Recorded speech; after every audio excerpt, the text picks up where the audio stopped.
계약 확정이 됐습니다. 결국 이제 올 시즌이 끝나면은 엔트리 레벨 계약이 소진이 되게 되기 때문에 레이너슨도 이제 새로운 계약이 필요한 그런 상황이었었거든요. 결국 이제 지금 현재 현행 CBA 하에서는 이제 계약 전 시즌부터 이렇게 협상, 그죠? 재계약 협상이라든가 이런 부분을 할 수가 있는데 그 과정에서 어떻게 보면은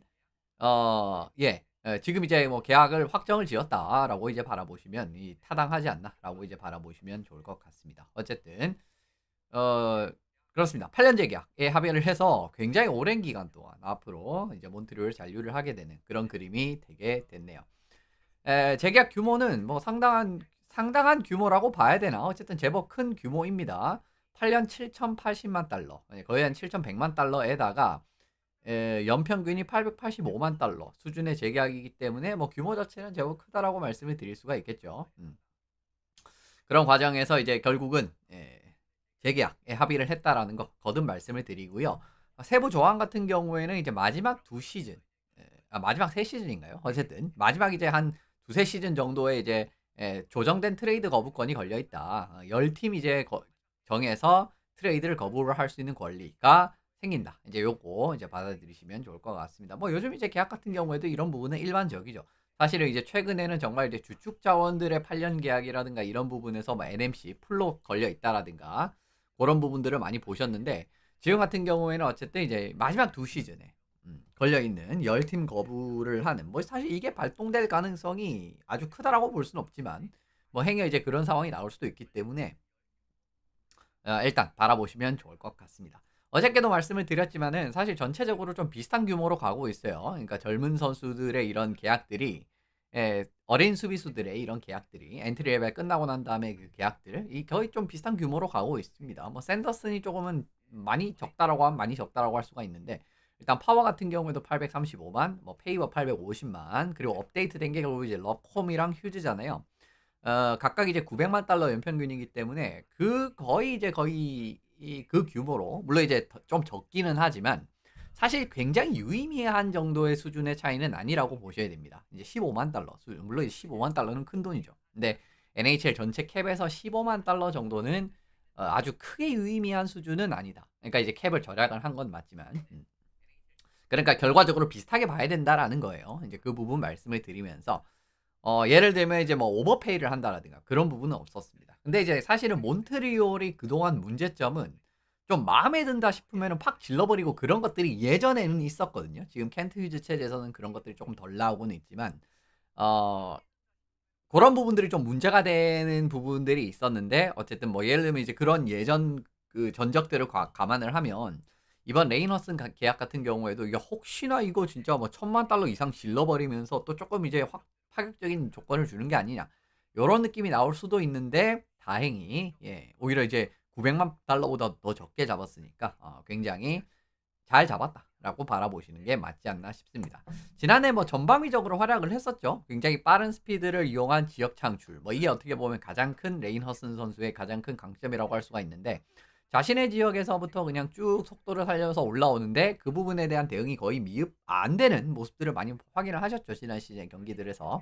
그리고 공격 지역에서도 이제 패싱 능력이라든가 플레이 조율 그리고 이제 파워플레이 1라인에서도 탑 역할 맡게 되면서 라인의 선수의 이제 그 왼쪽 서클 원타이머를 이제 어시스트를 해 준다라든가 그런 모습들을 많이 보셨다라고 이제 말씀을 드리면 좋을 것 같습니다. 기술적으로도 상당히 뛰어나기 때문에 어쨌든 예. 굉장히 또 공격형 수비수로서의 그런 이제 가치가 상당히 크다라고 말씀을 드리면 좋을 것 같고요. 실제로 측정치 지난 시즌, 올 시즌은 아직까지 보지 않았습니다. 올 시즌 아직 몇 경기 하지도 않았고 충분한 수가 쌓이지 않았기 때문에 올 시즌은 보지 않았는데 지난 시즌을 바라봤을 때는 탑 스피드 상위 1% 수비수 중에서 1%였었고요. 32km 가속, 29에서 32km 가속 같은 경우에도 상위 4%, 상위 1% 굉장히 빠른 느낌의 이런 경쟁력을 보여준다라는 거 확인을 하실 수가 있었습니다. 그죠? 뭐 이런 부분에서 정말 종횡무진 활약을 하는데 이렇게 막 혼자서 그냥 다 돌파를 하고 이런 느낌이 되게 되는데 결국 이제 요 부분에서 이제 큰 힘이 되고 있다라는 부분이 증명이 되게 되는 과정이겠죠. 지난 시즌은 사실 레이너슨 선수의 기록적인 부분이라든가 이런 부분은 뭐 여러 번 제가 다룬 바가 있었습니다. 실제로 지난 몬트리올 캐네디언스의 역대 수비수 신인 시즌 중에 가장 많은 포인트를 올렸던 게 레이너슨 선수였었습니다. 사실은 이제 정말 몬트리올이라는 그 프랜차이즈의 100년이 넘는 그 역사에서 레이너슨 선수보다 포인트를 많이 올렸던 신인 수비수는 없었었어요. 예, 그 다음에 이제 크리스 첼리어스, 톰 커버스 이런 선수들이 있는데 지금 뭐 커버스 선수랑은 뭐 20포인트 이상 차이가 나고요. 그리고 크리스 첼리어스 선수랑도 2포인트. 물론 이제 첼리어스가 풀 경기를 뛰었다라고 하면 이 기록이 결국 유지가 됐었을 가능성도 있지만 뭐 어쨌든 못 뛰었지 않습니까? 이제 그런 과정이고. 물론 이제 이렇다라고 해서 레이너슨이 크리스 첼리어스만큼 커리어가 이어질 거다라고 단정히 지을 수는 없죠, 당연히. 하지만 어쨌든 이 부분은 굉장히 의미가 있었던 건 사실입니다. 정말 초대형 특급 신인 수비수의 등장 같은 느낌으로 받아들이시면 되기 때문에 그 부분 말씀을 드리고요. 참고로 NHL 역대로 이걸 늘려봐도 그러니까 지금 이제 몬트리올만 본 거잖아요. 근데 NHL 역대 신인 수비수 포인트로 늘려봐도요. 역대 5위에 해당하는 성적입니다. 어마무시하지 않습니까? 공동 5위인데 굳이 이제 5위로 놓은 거는 이제 하우슬리 선수보다 경기 수가 조금 더 많았기 때문에 5위로 놨는데 그냥 뭐 공동 4위로 보셔도 무방합니다. 그 정도로 이제 굉장히 좋은 시즌이었다라는 거. 게리 수터 선수가 8586 시즌 68포인트. 그리고 이제 필 하우슬리 선수가 77경기 66포인트. 필 하우슬리도 뭐 미국을 정말 대표하는 공격에서 정말 엄청난 수비수 아니었겠습니까? 그죠? 근데 이제 그 선수와 거의 이제 데뷔 시즌에는 똑같은 포인트를 올렸다라는 겁니다.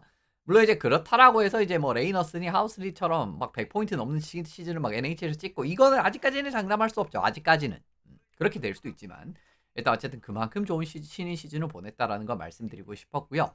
참고로 0506 시즌, 뭐 제가 좋아하는 기준점이죠. 0506 시즌부터 NHL 역대 신인 수비수 포인트 랭킹을 바라보셔도 레이너슨 선수가 1위입니다. 예. 이것도 좀 깜짝 놀랐어요. 1위였어요. 물론 이제 퀸 휴즈랑 케일 머카가 결국은 뭐라고 해야 될까요? 코로나 단축 시즌이었잖아요. 코로나 단축 시즌이 됐죠. 1920 시즌은. 그런 그림이 됐기 때문에 결국 이제 포인트를 그만큼은 쌓지는 못했는데 풀 시즌으로 한다라고 해도 뭐 거의 비슷한 느낌이 되지 않았을까? 뭐 이제 이런 말씀을 드려보게 됩니다. 어쨌든 뭐 결과적으로 바라봤을 때는 레이너슨이 0506 시즌 이후로 신인 수비수 중에 가장 많은 포인트를 올린 선수다라는 거. 이거 부가적으로 하나 더 말씀을 드립니다. 근데 역시나 이제 개선해야 되는 부분은 이 슛 좀 이거 좀 더 좋아져야 됩니다. 사실 슈팅 툴이라는 거는 공격형 수비수. 지금 레인허스는 어쨌든 공격형 수비수의 범주에 포함이 되는 선수죠. 그런 과정에서 바라보시면은 슈팅이라는 거는 상당히 중요하거든요. 결국은 사실은 공격형 수비수가 아니다라고 해도 먼 거리에서 이제 장거리에서 강력한 슬랩샷을 뿌려가지고 결국은 뭐 리바운드 찬스라든가 팁 찬스를 만들어낸다라든가.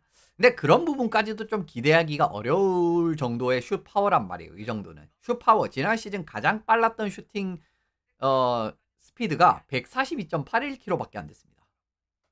이 정도로 어떻게 보면 슛 파워는 진짜 약하다라는 거거든요. 이제 그런 과정에서 이런 파워적인 부분이라든가 이런 것들 좀 앞으로 좀 개선이 필요하다라고 1차적으로 말씀을 드리고 물론 슈팅 측정치 이런 부분이 그렇게 나쁘진 않았어요. 뭐 지금 보시면은 뭐 25%대 이렇게 25%에서 30%대 이렇게 왔다 갔다 하잖아요. 슈팅 숫자도 그렇고 골 숫자도 그렇고 슈팅 성공률도 그렇고 이게 뭐 그러니까 굉장히 나쁘다라는 건 아닌데 정말 프리미엄 공격형 수비수 치고는 사실은 슈팅 툴이 굉장히 빈약한 편이다라고 보시는 게 맞습니다. 물론 이제 그 슈팅 툴을 만회하고 남을 정도로의 이런 지역 창출 능력이라든가 패싱 능력이 있지만 정말 컴플리트 오펜시브 디펜스맨으로 성장을 하려고 하면은 이 슈팅에서의 개선점은 필수적이다.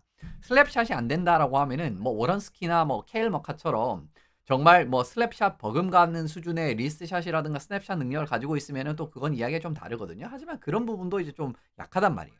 그래서 이제 요 부분을 앞으로 얼마나 레이너슨이 좀 앞으로의 커리어에서 좀 다듬을 수 있을지 그런 부분 확인을 하시면 좋을 것 같고요. 실제로 슈팅 파워가 얼마나 약하냐면요. 145km 넘었던 슈팅이 보시면은 하나도 없습니다. 그죠? 당연히 하나도 없으니까 142.81이 최고로 찍혔겠죠. 그죠? 그래서 이제 129에서 130 그리고 129에서 145km도 13번밖에 못 쳤단 말이에요. 그러니까 이거는 사실은 슛 파워는 굉장히 약하다라고 보는 게 맞고요. 이런 과정에서 이제 이 툴을 얼마나 발전시킬 수 있을지 이 부분은 좀 지켜볼 필요가 있다라는 거 앞으로의 이제 허슨 선수의 커리어에서 요거 지켜보시면 좋을 것 같습니다. 근데 중요한 부분은 그래도 어쨌든 뭐 다시 몬트리올 이야기로 돌아가 보면은 계약 기준점을 역시나 굉장히 잘 잡았다. 뭐 이런 칭찬은 제가 이제 뭐 굉장히 자주 드리는 내용인데 결국은 지금도 그 부분을 확인을 하실 수가 있는 과정이었었거든요. 젊은 주요 자원들이 굉장히 좋은 계약을 많이 했습니다. 물론 이제 켄트 휴즈 체제에 한 것도 있고 이제 이전 GM 체제에서 했었던 그런 계약들도 있는데 스즈키가 대표적이에요. 근데 어쨌든 이제 몬트리올이 이 스즈키 계약을 정말 기준점으로 잘 잡아가지고 결국은 바라보시면 코필드도 스즈키보다 적고 슬라프코스키도 적고 뭐 굴리는 사실 좀 많이 적으니까 이건 좀 이야기가 좀 다르지만 어쨌든 굴리도 굉장히 좀 괜찮은 금액에 잡은 거잖아요. 이렇게 바라보시면 사실 레이너슨이 885만 더 100만 달러 더 받으니까 이게 좀 깨지는 거 아닙니까? 라고 이제 균형이 깨지는 거 아닙니까? 라고 또 생각을 하실 수가 있는데 계약 시점 그러니까 이제 계약 천년도 기준에 캡을 얼마나 차지하느냐를 이제 살펴보시면은 이렇게 나옵니다.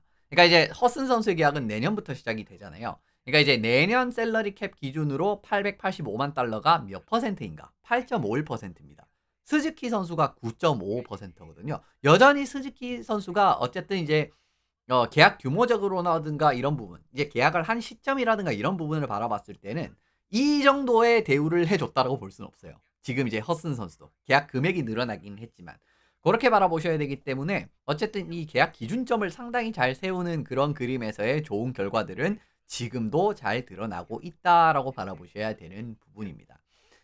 지금 이제 옆에 이제 뭐 퍼센티지 부분이 이제 계약 요 선수들 이제 지금 계약이 처음 시작됐을 때 전체 셀러리 캡에서 얼마나 비중을 차지하느냐 그걸 적어 놓은 거예요. 근데 지금 보시면은 닉 스즈키 선수의 9.55%를 넘어가는 계약은 하나도 없죠. 요런 과정에서 이제 요런 시각도 확인을 하셔야 된다라고 말씀을 드립니다.